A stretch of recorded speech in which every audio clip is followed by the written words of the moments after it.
वैदिक साधना जूनागढ़ अध्यात्म केंद्र में आप सभी का मैं हार्दिक स्वागत करता हूं। जब परेशानियां दरवाजे पर दस्तक देती है तो मन में डर और घबराहट अनायास से घर कर जाते हैं। कुछ ऐसा ही दौर गुजर रहा है वृश्चिक राशि के जातकों का।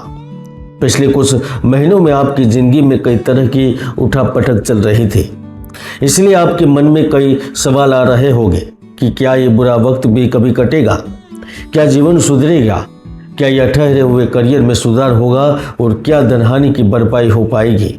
तो आज का यह वीडियो वृश्चिक राशि वालों में आपके इन्हीं सवालों के जवाब देने के लिए बना रहा हूं। क्या आप जानते हैं कि देवगुरु बृहस्पति पूरे 8 साल के लिए अतिचारी अवस्था में आने वाले हैं।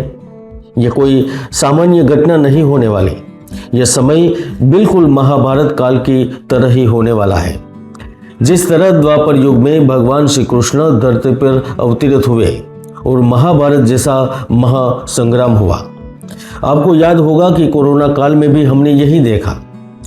दोस्तों, इन दोनों ही समयावधि में देवगुरु बृहस्पति अति अवचारी अवस्था में थे। अब एक बार फिर वही सब दोहराने जा रहा है, क्योंकि देवगुरु बृहस्पति अतिचारी अवस्था में लौट रहे हैं। ऐसे में आपके मन का डर भी वाजिब लगता है। देवगुरु बृहस्पति का अतिचारी होना आपके जीवन के लिए कितना फलदायी साबित होगा या जीवन फिर से सफलताओं की ओर जाएगा। गुरु की अतिचारी अवस्था आपके विवाहिक जीवन पर क्या असर डालेगी। छात्रों को क्या मनचाहा फल मिलेगा और जो नौकरी चाह रहे हैं क्या वे सफल हो सकेंगे। मित्रों, परेशान न हो, इस वीडियो के अंत तक बने रहे। आपको अपने हर सवाल का सटीक जवाब मैं दूंगा। मैं आपको पूरी जानकारी दूंगा कि देवगुरु बृहस्पति का अतिचारी अवस्था में होने का क्या मतलब है, इसकी वजह से किस ग्रह पर क्या प्रभाव देखने को मिलेगा। आज का ये वीडियो खास वृश्चिक राशि के लिए ही है। वैसे तो अतिचारी अवस्था लंबे समय तक रहने वाली है, लेकिन मैं इसके शुरुआती 2 साल का ही इस वीडियो में जिक्र करूंगा, जिन्हें कुछ हिस्सों और तारीखों में बांटकर आपके जीवन काल की परेशानियों और जटिलताओं को समझ पाएंगे और मैं समझाऊंगा। सबसे पहले बात करते हैं 15 मई से लेकर 18 अक्टूबर 2025 तक की। इस दौरान गुरु अष्टम भाव पर रहेंगे। उनकी दृष्टि 12वें घर पर पड़ती है। इसका मतलब है कि विदेशों से जुड़ा आपका हर काम पूरा होने वाला है। अब जिस बदलाव की बहुत दिनों से उम्मीद कर रहे थे, वह सफलता आपके द्वार पर जल्द आने वाली है। गुरु अतिचारी अवस्था में आपके लिए कई नई सौगात लेकर आने वाला है। यूं तो देवगुरु बृहस्पति एक घर में करीब 12 से 13 महीनों तक रहते हैं, लेकिन अतिचारी होने के कारण वह महज 4-5 महीने में ही अपना एक चक्र पूरा करके अगले घर की ओर गोचर करेंगे। इसलिए यह समयावधि आपके लिए अच्छी साबित होने वाली है। खासकर जो बैंक, इन्वेस्टमेंट और मेडिकल क्षेत्र से जुड़े हैं, उनका जीवन खुशहाल होने वाला है। अब विदेश से भी दूसरे विकसित देश में पहुंचेंगे। मित्रों, इस दौरान आप जो भी प्लानिंग बना रहे हैं उसमें सफल हो सकते हैं, लेकिन इसके साथ ही आपके लिए बहुत बड़े और मोटे खर्चे भी आएंगे। अब इसके लिए शुरू से ही तैयार रहे, क्योंकि आप पहले भी धनहानि झेल चुके हैं। इसलिए इस बार सोच समझकर कदम उठाएं। हाँ, सफलता आपकी कुंडली में नजर आ रही है, क्योंकि देवगुरु बृहस्पति की दृष्टि को गंगा जल के समान पवित्र माना गया है। उनकी दृष्टि जिस भी घर पर पड़ेगी वह शिखर पर जरूर पहुंचेगा।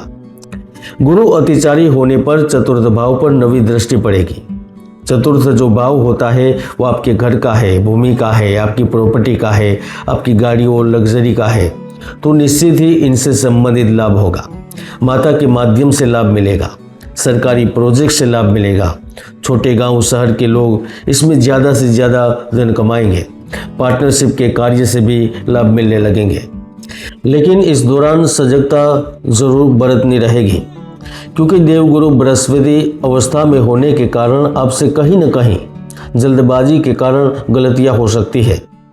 वृश्चिक राशि के प्यारे जातकों, यह ध्यान रखें कि आपके द्वारा की गई छोटी गलती भी भविष्य में बड़ा और दुखद परिणाम दे सकती है। जैसे कोई एग्रीमेंट साइन करना हो तो बिना जांच पड़ताल न करें, कोई पुरानी गाड़ी बिना परखे न खरीदे और इन्वेस्ट करे तो विशेष योग्यों की मदद जरूर ले। यह समय आपको हर तरह की बारीकियों पर नज़र रखने का है। अब आगे बढ़ते हैं। अब बात करते हैं 18 अक्टूबर 2025 से 5 दिसंबर 2025 तक की। इस समय देवगुरु बृहस्पति अष्टम भाव छोड़ चुके होंगे और आपके भाग्य में प्रवेश करेंगे। एक तरफ तो यह आपके लिए योग कारक होंगे, मतलब यह है कि यह आपके लिए सर्वाधिक शुभ और सुनहरा समय बनने वाला है। करियर के क्षेत्र में आप जो भी कार्य करने जा रहे हैं सब में भाग्य का पूर्ण सहयोग मिलेगा। यहाँ तक परिवार और रिश्तेदारों के साथ अनबन हुई थी वह भी सुधर जाएगी। पिता के साथ मनमुटाव बना हुआ है या वे जिस परेशानियों से जूझ रहे हैं आप जल्द ही उन्हें दूर करने में सक्षम हो सकेंगे। जाहिर है यह स्थिति आपके लिए अच्छे संकेत लेकर आई है। आपको नई नौकरी मिलेगी। आप जिस प्रमोशन के इंतजार में थे शायद वह इसी समय पर जरूर हो जाएगा। दोस्तों, वृश्चिक राशि के छात्रों के लिए भी यह सुनहरा दौर होने वाला है। जो उच्च शिक्षा की तैयारी कर रहे हैं वह सफल हो सकते हैं। देवगुरु को ज्ञान भी कहा जाता है। उनके नवम भाव पर उपस्थित होने से आपके अंदर ज्ञान की वृद्धि होगी। आप खेल कूद प्रतियोगिता में शामिल होकर सफल होंगे। राजनीति में लिया अगला कदम लाभ देगा। महत्वपूर्ण डील होगी। आप नया व्यापार या कार्य शुरू करके लाभ लेंगे। आपकी कोई धार्मिक यात्रा भी संपन्न हो सकती है, लेकिन ध्यान रखें कि देवगुरु बृहस्पति मात्र 2 महीने के आसपास ऐसे रहेंगे। इसके बाद वह वक्री हो जाएंगे और वापस पुराने घर लौट आएंगे। वह समय होगा 5 दिसंबर 2025 से 6 जून 2026 तक का। तो अब हम इसी समयावधि में होने वाले आपके जीवन में कठिनाइयां और अड़चनों की बात करेंगे। 5 दिसंबर से 6 दिसंबर 2026 तक देवगुरु बृहस्पति पुनः अष्टम भाव पर आएंगे और यह समय ज़्यादा अनुकूल होगा। क्यों होगा? इसका कारण है कि एक बार देवगुरु बृहस्पति अष्टम भाव पर काम कर चुके हैं। अब दोबारा उसी भाव पर आए हैं तो इसे बेहतर तरीके से प्रबंधन कर सकेंगे। परिणाम के फलस्वरूप पुनः फिर से यह वही सार्थकता वही शुभता की स्थिति करियर में ग्रोथ लाएगी। बिजनेस में उन्नति आएगी। गुरु की 7वीं दृष्टि धन भाव पर पड़ेगी। इसका मतलब है कि धन के दायरे बढ़ेंगे, अर्निंग सोर्स बढ़ेंगे। आपको आकस्मिक तरीके से लाभ मिलेगा। इससे आपका कॉन्फिडेंस बढ़ेगा। निजी कार्यों में सफलता मिलेगी। अच्छी बात तो यह है कि आप सही निर्णय लेने में सक्षम हो सकेंगे। आपके द्वारा लिए गए फैसले आपको सफलता की ओर ले जाने में मदद करेंगे, क्योंकि डिसीजन भाव पर गुरुदेव आ रहे हैं। यानी इसका आपकी कुंडली पर भी गहरा असर पड़ेगा। जब कुंडली और गुरु गोचर आपस में टकराएंगे तब भी जीवन में कई बड़े उलटफेर होंगे। कुछ अविस्मरणीय और कुछ अकल्पनीय होगा, अर्थात किस्मत का पूरा सपोर्ट होगा।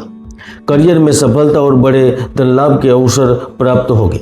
और हाँ, ज्योतिष में कुंडली में कई ऐसे योग है जो व्यक्तियों को सफलता के शिखर तक पहुंचा देते हैं, तो कोई दुर्योग भी है जो व्यक्ति की भरपूर मेहनत को सफल नहीं होने देते, मेहनत को व्यर्थ कर देते हैं।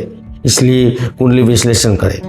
आपको यह जानकारी अच्छी लगे तो वीडियो को शेयर करें, चैनल को सब्सक्राइब करें। जय गुरुदत्त, जय गिरनारी।